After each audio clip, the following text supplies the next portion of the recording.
বাহিনীর লোক ছিলেন, আপনারা জনদুর্ভোগ করবেন না।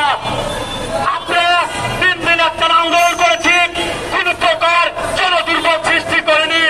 প্রত্যেকটা মিডিয়াতে তারা ভিডিও ফুটেজ পাবেন। গতকালকে আমরা তো এমনি 2 বারের মরা। গতকালকে যে বাংলাদেশের প্রত্যেকটা মিডিয়াকে ফাঁকি দিয়েছে পুলিশ হেডকোয়ার্টার, সেটা মানলো। তারা নাকি 1522 লোককে চাকরি দিচ্ছে।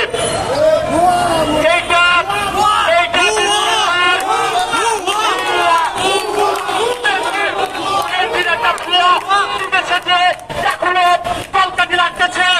আমি মনে করি বেঞ্জির যে এই যে দোসরের স্বৈরাচার ফ্যাসিস্টের দোসরদের সাথে যে পার্সোনাল মিটিং করেছে তার একটা প্রমাণ, এবং বেঞ্জির ওখান থেকে আওয়ামী লীগের দোসররাকে দিয়ে সরকারের সাথে বড় ধরনের একটা গভীর ষড়যন্ত্র করছে। ভাই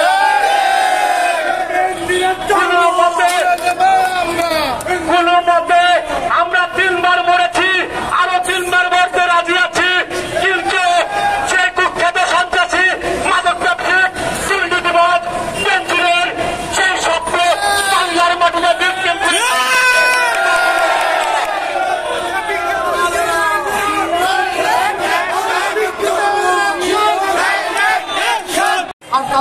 বেঞ্জির ছেলে আওয়ামী লীগের থার্ড দালাল। বেঞ্জির এখনো বাংলাদেশের বুকে, এখনো দেশের বাইরে থেকে নানান রকমের ষড়যন্ত্র চালায় যাচ্ছে।